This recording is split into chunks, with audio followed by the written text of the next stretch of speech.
સાયકોલોજીમાં એક થિયરી છે કે જ્યારે તમને કોઈ એક સમાચાર મળે અને તમે તેની ઉપર ખૂબ ચર્ચા કરતા હોવ છો ત્યારે એવા ઘણા બધા સમાચાર એક પછી એક બનતા હોય છે. એવી ઘટનાઓ ઘણી બધી બનતી હોય છે. એટલે એક ઘટના જે ખૂબ ચર્ચાઈ અને ત્યારબાદ એવી સિમિલર ઘટનાઓ વારંવાર બનતી હોય છે. ધારો કે એક બહુ જ ખરાબ રીતે કોઈક મર્ડર થયું, ખૂબ ક્રૂર રીતે એ ઘટનાને અંજામ આપવામાં આવ્યો, તો તેવી સેમ ટુ સેમ ઘટનાઓ વારંવાર તમને જાણવા મળશે. અને આવી જ ઘટના અત્યારે ગુજરાતમાં પણ ફરી એકવાર બની છે. પહેલી ઘટના કઈ હતી તે તમને સૌને ખબર છે કે અમદાવાદના ચાંદખેડામાં 2 બાળકીઓના મૃત્યુ થાય છે અને તેનું કારણ ગણવામાં આવે છે ઢોસા ખાધા તેના કારણે. હવે 3 મહિનાની દીકરી ઢોસા ખાય તેવું શક્ય નથી અને તેના કારણે અત્યારે એવું માનવામાં આવી રહ્યું છે કે તે બાળકીઓ જે છે તેના અલગ અલગ ઘણા બધા પર્સપેક્ટિવ છે કે શું એ ખીરામાં કંઈક હતું કે કોઈકે કંઈક મેળવી દીધું હતું. હજી FSL રિપોર્ટ આવવાના બાકી છે અને પોલીસ તે તમામ આખા કેસમાં હજી પૂછતાછ કરી રહી છે. આ કેસમાં તે દીકરીના માતા પિતા અને તેના દાદા દાદી છે તે પણ અત્યારે શંકાના દાયરામાં છે અને પોલીસ તેનું કામ કરી રહ્યું છે. પણ આજે આપણે જે ઘટનાની વાત કરવાના છે તેમાં કોઈનું મૃત્યુ નથી થયું, પણ આ પ્રપંચ તો છે જ. અને આ પ્રપંચ પણ કેવું કે પવિત્ર પ્રસાદને અભડાવવામાં આવ્યો છે. જ્યારે તમે પ્રસાદ ખાઓ છો ત્યારે તમે તેનું આચમન લો છો અને વિચારો છો કે તમને પુણ્ય મળશે, તમે પવિત્ર થશો. પણ એકવાર થયું એવું કે સુરતની એક ઘટના છે. ઉત્તરાયણ વિસ્તારમાં ફ્લેટમાં રહેતા એક ભાઈ છે જેમનું નામ છે ગોવર્ધનભાઈ ડોંડા. તેઓ તેમના પરિવાર સાથે રહી રહ્યા છે આ ઘરમાં. જેમના પરિવારમાં તેમનો દીકરો છે, એ દીકરાની પત્ની છે, તેમનું એક સંતાન પણ છે અને આખો પરિવાર જે છે તે હસી ખુશી રહી રહ્યો છે. તેમને કોઈની સાથે કંઈક દુશ્મની નથી અત્યાર સુધી, તો જે ખબરો જાણવા મળી રહી છે તે મુજબ. અને સવારે ગોવર્ધનભાઈ જે ઘરના મોભી છે તેઓ નીચે ઉતરે છે અને જ્યારે કામ પતાવીને પાછા ઘરે આવે છે ત્યારે જોવા મળે છે કે તેમના દરવાજે કોઈકે થેલી લટકાવી છે અને આ થેલીમાં પ્રસાદ છે. પ્રસાદમાં લાડુડીઓ છે. હવે તેઓએ આ પવિત્ર અને આ પ્રસાદને પવિત્ર માનીને લાડુ ખાવાનું શરૂ કર્યું અને ગોવર્ધનભાઈએ ખાધા અને સાથે દીકરાની વહુ છે તેમણે પણ આ પ્રસાદ થોડો લીધો અને થોડા જ સમયમાં ગોવર્ધનભાઈ બેચેન થઈ ગયા. તેમને કંઈ ભાન ન રહી કે કરવું શું હતું અને ત્યારબાદ તેમને હોસ્પિટલ લઈ જવામાં આવ્યા. બીજી હોસ્પિટલ ICUમાં દાખલ કરવામાં આવ્યા અને ત્યારબાદ પરિવારને ખબર પડી ગઈ કે તેમણે તો સૌથી છેલ્લે પ્રસાદ ખાધો હતો અને આ પ્રસાદમાં હવે તમને દેખાતું હશે કે આ પ્રસાદમાં જે છે તે કોઈકે દવા મેળવી હતી અને આખો આ ભાંડો છે તે ઢોસા જે છે તેની સાથે કેવો મળતો જુલતો આવે છે. આ ક્રિમિનલો જે હોય છે તેમનું દિમાગ પણ આવું જ હોય છે. જ્યારે એક ઘટના ખૂબ ચર્ચાતી હોય છે ત્યારે આવા જે કાવતરાખોરો હોય છે, જે ગુનેગારો હોય છે, તે આવી ઘટનાઓ પરથી પ્રેરણા લઈને પણ આવું અંજામ કરતા હોય છે. તો અત્યારે આ જે ઘટના છે તેમાં ગોવર્ધનભાઈ જે ઘરના મોભી હતા તેમને કંઈ થયું તો નથી, પણ આખી ઘટના શું બની તે આપણે પોલીસ પાસેથી જાણીએ, ACP પાર્થ પાસેથી જાણીએ કે તેમણે કઈ રીતે આ ઘટના બની છે, તેમણે શું કહ્યું તે તેમનું નિવેદન જાણીએ અને ત્યારબાદ હજી આગળ વિસ્તારથી વાતો કરીએ. ઉત્તરાયણ પોલીસ સ્ટેશનની હદના જે શાલિગ્રામ સ્ટેટસ છે એપાર્ટમેન્ટ છે એની અંદર જે આ ભોગ બનનાર પરિવાર છે એટલે કે ગોવર્ધનભાઈ ડોંડા કરીને એમનું ફેમિલી રહે છે ઉત્તરાયણની અંદર શાલિગ્રામ સ્ટેટસમાં. એમના પરિવાર સાથેની જે ઘટના છે એની અંદર હકીકત એ રીતની છે કે ગોવર્ધનભાઈ જે છે પરિવારના વડીલ છે એ જ્યારે એમના ઘરની બહાર કોઈ પ્રસાદી જે છે એ મૂકેલી હોય છે નાની થેલીની અંદર. એટલે આ ગોવર્ધનભાઈ જે છે એમને એવું લાગે છે કે કોઈ પ્રસાદી મૂકી ગયું છે એટલે એ લઈ અને એમના ઘરમાં અંદર આવે છે. એ પ્રસાદીમાંથી પોતે જે છે મીઠાઈ એ લે છે અને એમના જે દીકરાની વહુ છે, એમનો જે દીકરો છે નિલેશભાઈ ગોવર્ધનભાઈ ડોંડા, એમની જે વહુ છે એટલે કે કિરણબેન, એમને પણ એ વખતે એ ઘરમાં હાજર હોય છે. એટલે એમને પણ કહે છે કે ભાઈ આ પ્રસાદી આપ લેજો. એટલે એમના જે દીકરાની વહુ છે એ પણ જ્યારે એ પ્રસાદી લે છે અને ગોવર્ધનભાઈ પણ લે છે. ત્યારબાદ થોડા સમય બાદ ગોવર્ધનભાઈની જે તબિયત છે એ વધારે ખરાબ થાય છે. એટલે એમને તાત્કાલિક એક હોસ્પિટલ જે છે એ ખાતે લઈ જવામાં આવે છે એમના મિત્ર વર્તુળ એમની સાથે જે બેઠેલું હોય છે નીચે એમના દ્વારા.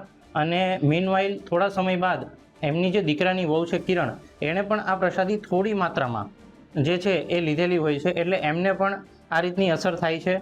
એટલે એમને પણ જે હોસ્પિટલ છે લઈ જવામાં આવે છે અને ત્યારબાદ આ જે સસરા અને એમના વહુ બંને એક જ પ્રસાદી લીધી હોય અને બંનેની તબિયત સમાન પ્રકારે જ ખરાબ થઈ હોય. સસરાની હાલત થોડી વધારે ગંભીર હોય એટલે બેભાન અવસ્થામાં હોય અને એમને હોસ્પિટલ ખાતે લઈ જવામાં આવે છે. ત્યારબાદ ત્યાં પ્રાથમિક સારવાર આપ્યા બાદ એમની જે વહુ છે એમણે ઓછી માત્રામાં આ પ્રસાદી લીધેલ હોય, એમને થોડી સારવાર બાદ જે છે એ તબિયત સ્થિર થઈ જતાં એમને હોસ્પિટલમાંથી ડિસ્ચાર્જ કરવામાં આવે છે. ત્યારબાદ આ હકીકત છે એ એમના દ્વારા પરિવારના ધ્યાને મૂકવામાં આવે છે અને આ હકીકત ધ્યાને મૂક્યા બાદ પોલીસને જાણ થાય છે. એટલે પોલીસ જે છે ઉત્તરાયણ પોલીસ જે છે એ ત્યાં સ્થળ પર પહોંચે છે અને જાણવા જોગનો જે છે એ દાખલ કરે છે અને આ જાણવા જોગના કામે આ જે પ્રસાદી હોય છે એને કબજે કરે છે અને એ પ્રસાદીનું પૃથ્થકરણ માટે કે અંદર ખરેખર કયો કન્ટેન્ટ છે એના માટે એને FSLમાં હાલના તબક્કે મોકલવામાં આવી છે. જે ગોરધનભાઈ છે એમને પણ તબિયત સ્થિર થઈ જતાં એમને પણ હોસ્પિટલમાંથી ડિસ્ચાર્જ કરવામાં આવે છે અને એમનું પણ પૂછપરછ કરવામાં આવી છે કે એમની જે પ્રસાદી છે એ કેવી રીતે તેમને મળી અને એમના બધા જે પરિવારજનો છે એમના પણ નિવેદનો પોલીસે જે છે એ નોંધ્યા છે. અને હાલના તબક્કે જે શંકાસ્પદ લોકો છે કે જે આ કૃત્યની અંદર સામેલ હોઈ શકે છે એમની જે પૂછપરછ છે એ પોલીસ દ્વારા કરવામાં આવી રહી છે અને જે પ્રસાદી છે એના ખાસ કરીને FSLના પૃથ્થકરણ માટે, કારણ કે FSLનો રિપોર્ટ આવ્યા બાદ જે હકીકત છે એ કહી શકાય કે અંદર કયા પ્રકારનું કન્ટેન્ટ છે, એનો શું ઈરાદો હતો. તો હાલના તબક્કેની જે અમારી કામગીરી છે એ એટલી છે કે FSLનો રિપોર્ટ આવે એનો અમે રાહ જોઈ રહ્યા છીએ. અને બીજી એક વસ્તુ છે કે જે પૂછપરછ છે જે શંકાસ્પદ લોકોની એ હાલમાં ઉત્તરાયણ પોલીસ દ્વારા એ જે છે એ ચાલુમાં છે. પોલીસ જે છે એ અત્યારે તમામ પ્રકારે જે શંકાસ્પદ જેટલા પણ લોકો છે, પરિવાર દ્વારા કોઈ જે છે એ એમની સામે કોઈની સામે કાંઈ પણ જો શંકા વ્યક્ત કરવામાં આવે કે પોલીસની પોતાની ટેકનિકલ એનાલિસિસ છે, પોતાના જે સોર્સની મારફતે જે તમામ પ્રકારે શંકાસ્પદ લોકો છે એ તમામની પૂછપરછ અત્યારે ઉત્તરાયણ પોલીસ દ્વારા જે છે એ ચાલુમાં છે. હાલના તબક્કે જે છે એ જાણવા જોગ ઉત્તરાયણ પોલીસ સ્ટેશનની અંદર દાખલ કરવામાં આવી છે. જેવી ઉત્તરાયણ પોલીસને જાણ થઈ તુરંત જ અને અમે FSLના આગળના જે રિપોર્ટ્સ છે એના ઉપર આધાર રાખી રહ્યા છીએ.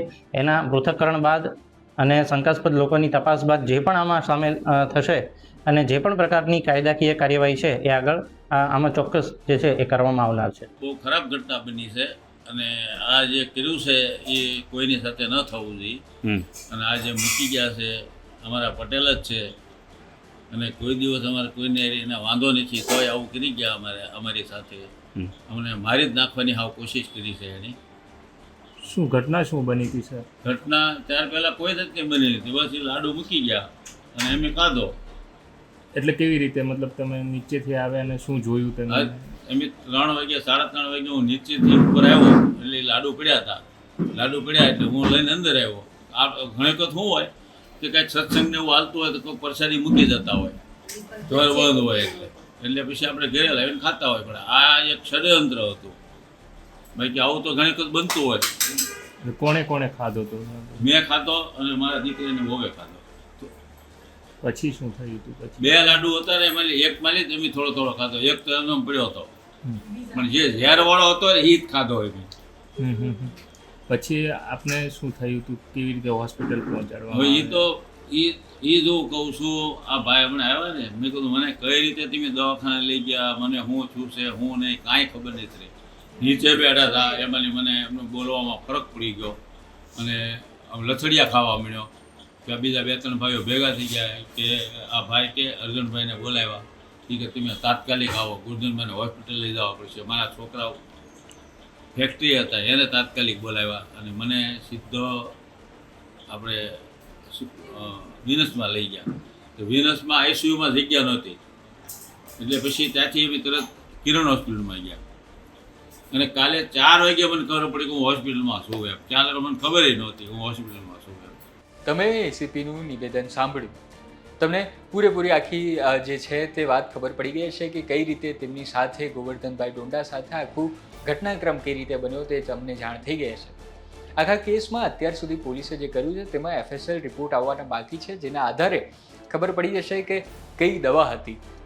સદનસીબે આ ઊંઘની દવા હતી કે પછી ઘેનની દવા હતી કે પછી ઝેરી દવા હતી તે હજી નક્કી કરવાનું બાકી છે. ટૂંકમાં આ જે ઝેરી દવા હતી તેની અસર જેટલી કોઈકે ધારી હતી એટલી થઈ નથી. સદનસીબે આમાં કોઈ જાનહાનિ નથી થઈ, પણ પ્રપંચ તો છે અને પોલીસ તેની પૂરેપૂરી કાર્યવાહી કરી રહી છે. પરિવારને તો શંકા છે કે કોઈ આડોશ પાડોશના લોકોએ આવું કામ કર્યું હશે અને પોલીસ અત્યારે સીસીટીવી ફૂટેજ પણ ચકાસી રહી છે અને એકાદ બે દિવસની અંદર જ આખો ભાંડો જે છે તે ફૂટી જવાનો છે કે કોઈ પરિવારના અંગત લોકોએ આવું કર્યું, પડોશીઓએ કર્યું અને કર્યું તો કેમ કર્યું. અને આવી ઘટનાઓ જે વારંવાર બનતી હોય છે તે સમાજમાં વધારેમાં વધારે અવિશ્વાસ પેદા કરે છે.